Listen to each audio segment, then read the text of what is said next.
Hey, what's up everyone? My name's Neil Bhavsar. I'm with Medscape's medical students, the Differential.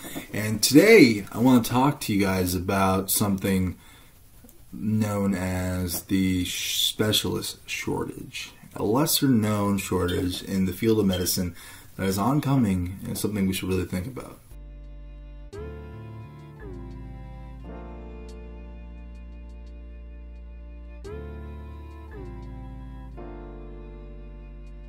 Hey everyone, so there's three key things I want to talk about today. The first is we have some current events that surround the specialist shortage and how that's important to us. The second thing I want to talk about is this misconception around how we have an exclusive primary care physician shortage in this country. And the third thing that I want to talk about is the takeaway and why there is a truth with the specialist shortage in conjunction with the primary care physician shortage, and how we as a community should actually work at this and find a solution that can better our society and have us more prepared for any such outcome. So a paper recently published by Merit Hawkins Review suggests that we will see a specialist shortage in the coming years in the fields of pulmonology, in the field of psychiatry, and in the field of dermatology.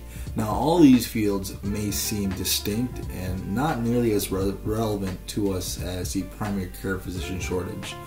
But in the scope of the big things and the little things, we'll see in the next few years, in the next coming decades, and even as our population ages, we'll need the specialists just as much as we need the primary care physicians.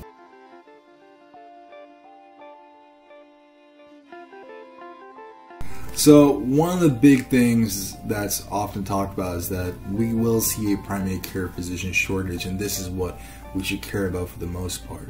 And the reason why we talk about this is because when we look at the United States healthcare system in relation to healthcare systems around the world, we'll notice that healthcare systems around the world have better healthcare outcomes when they focus on primary care and preventative care more so than secondary and tertiary care.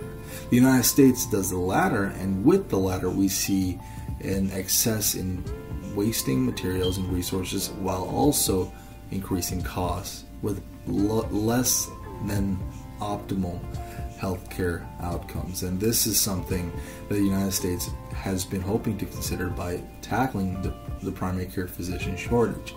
However, this is not the only element of the equation, and the review published earlier in December has localized the fact that we'll see a specialist shortage in fields of pulmonology, in fields of vascular surgery, in fields of orthopedics.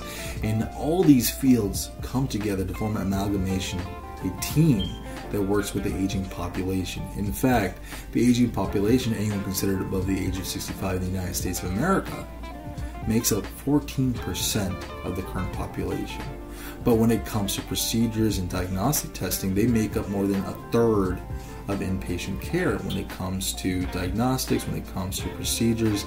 And this is something to think about, because at the end of the day, it's not the primary care physicians who work on the specialty cases with this aging population group, but it's actually people who are experts in their field, as you would know, who work with individuals who are aging. And one thing that we're doing already as a country to combat this is hire more people who are nurse practitioners, who are physician's assistants, I apologize. But as we all know, they're not trained in the procedures that specialists are. And this is something that the review says we need to tackle together. We need to tackle the primary care physician shortage as well as specialist shortage by working to increase physicians who are going to both fields.